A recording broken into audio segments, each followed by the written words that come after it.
What's up guys, Houndish here, and today we're jumping in with some new Destiny 2 Forsaken stuff to talk about. So we're going to talk about the third subclass unlock. Bungie have now confirmed that it will not be locked behind the raid permanently, so we're going to speak about that in just a moment. We're going to talk about secret chests in the raid, as well as some bizarre raid symbols being shown on different locations on other planets, which is pretty interesting stuff. Then we're going to talk about new powerful gear, a pretty mysterious bounty, new items that you can acquire in the Dreaming City, future quest missions, things that we're going to find in Dreaming City over a period of time, and a bunch of other stuff to talk about in this video, guys. So if you do enjoy it, a like below is very much appreciated. Let me know any of your thoughts on this stuff in the comment section, but for now, let's jump straight into it.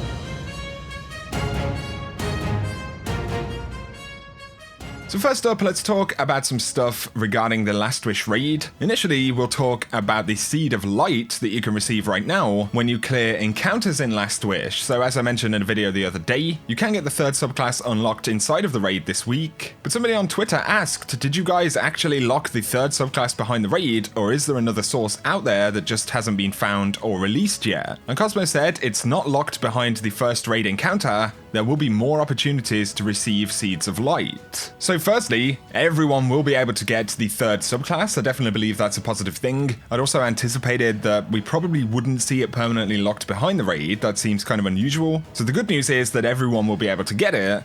As to exactly when that's going to happen, Cosmo did say there will be more opportunities to receive Seeds of Light, so it sounds like there isn't some secret in the game right now, but at some point in the future, and I would guess that's probably in the not too distant future, we will get the Seed of Light dropped without having to go into the raid. Of course, we've just had the release of a bunch of new content in the Dreaming City, and this includes the Heroic Blind Well, so it's possible that Bungie could put it behind the Heroic version. But there are a bunch of other quests and objectives, some of which we're going to speak about in a couple of moments, that could well reward this third subclass. But on the subject of the Heroic Blind Well, I did make a guide about it yesterday, which you can check out in depth if you're interested. But essentially you have to complete the tier 3, and then you need an unstable charge of light, and immediately when the tier 3 is completed, you're actually able to deposit the unstable charge and start a boss fight with these two guys to do the heroic version. Pretty fun stuff, definitely challenging though. Like I said, I'll link a video below if you want to check out exactly how you can do it. But more stuff about the Last Wish raid briefly. There's a Reddit post from a few hours ago, just a random interesting fact. They said 37,000 people defeated King's Fall on launch day. That was back in the Taken King. And that was according to This Week at Bungie that they posted in 2015. And so far for Last Wish, 18 people have actually beaten it. Of course, that number can change quite a lot, especially by the time you're watching this video. It's possible that there will be more completions, but obviously we can see that there is a massive difference. This raid is definitely very difficult. I guess it's designed for us to kind of aspire to complete it, you know, work on improving that power level. And over time, more and more of the raid will become achievable.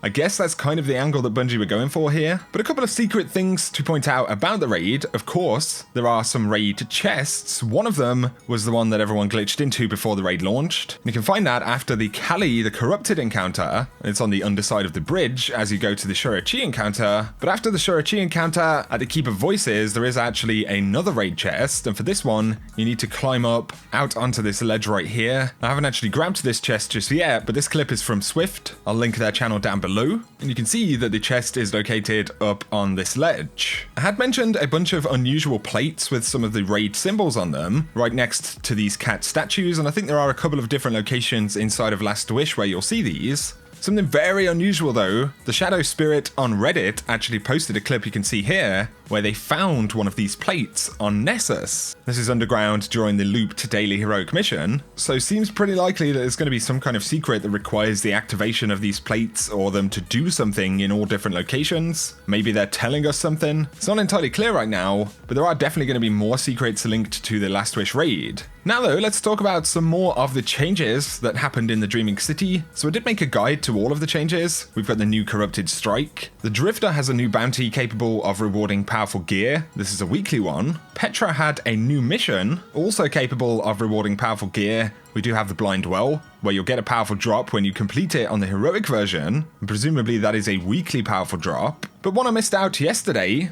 would be a new Hawthorne bounty, and this actually requires clan rank 4, so it might be another week or so until a lot of folks can start actually getting access to this. Of course, it depends how many people are in your clan, but it is a bounty that rewards powerful gear. And interestingly, it says complete the Strength of Memory challenge. And you've got some flavor text that was all part of the plan from Queen Morrisov. So it looks like this is one we can't necessarily do just yet. But what on earth is the Strength of Memory challenge? Well, we just don't know. It could be something that you have to do in the raid. It could be a separate kind of Dreaming City activity, possibly linked to the Queen's Court, something I've spoken about previously, or maybe Ascendant challenges, or a similar type of challenge that will unlock in the Dreaming City at some point in time, but exactly what that will be at this point isn't entirely clear. So definitely keep your eyes on that. I'd be curious to see if the objective changes on different weeks, especially if we still don't have access to it, because it's essentially hinting towards content that's going to come in the future. But there will be other missions as well as quest objectives that we need to go into the Dreaming City to complete. So we have the Broken Courier mission, the new one I spoke about yesterday. It can grant powerful gear, but there are other similar missions as well. So there is one called Dark Monastery. We've got strange reports coming in from the Corsairs. I need a sit rep,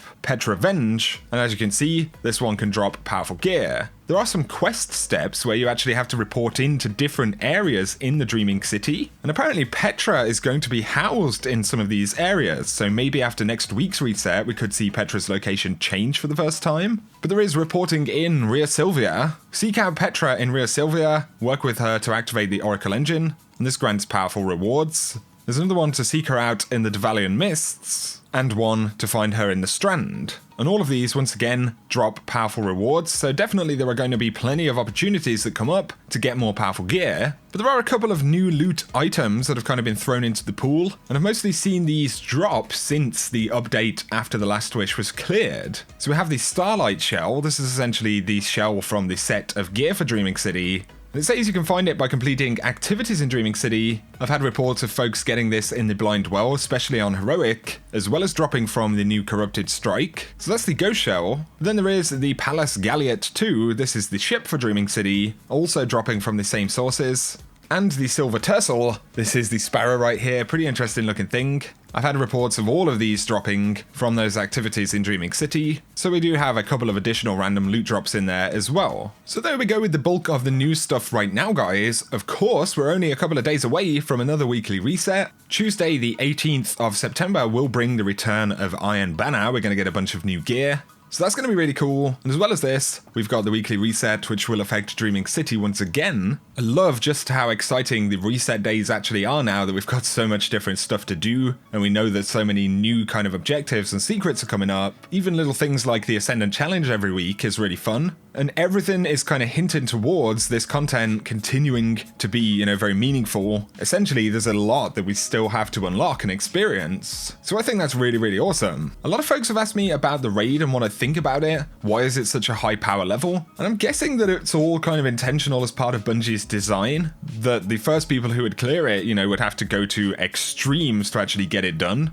Both in terms of hitting the appropriate power levels and then actually having the endurance to grind out the raid at this kind of level. I'm guessing that that's kind of the approach. For me personally, just like most people, I'm pretty underleveled for the current raid, especially, in the final encounters. A combination of that and kind of time investment means that I personally probably won't get this done for another week or maybe a couple of weeks. I mean, of course, there is a big time component there, and we're right in the middle of a very busy launch. So for me personally, there is a lot of stuff going on outside of the raid. But like I said before, I guess Bungie are looking to have folks kind of aspire to reach those levels and ultimately defeat the raid. Much like a lot of the other progression in the game right now, it looks like that's going to take longer than what we've seen in the past. So those are my kind of thoughts on it right now. I'd love to take another week or so, see how many people are getting into it, see what kind of power levels people are reaching, and we'll get a better idea of how Last Wish is going to play out kind of in the community in general over time, I guess. But let me know your thoughts down below. I just wanted to kind of spill a couple of thoughts on that. But like I said, I'm not drawing too many conclusions just yet, so let me know your thoughts down below.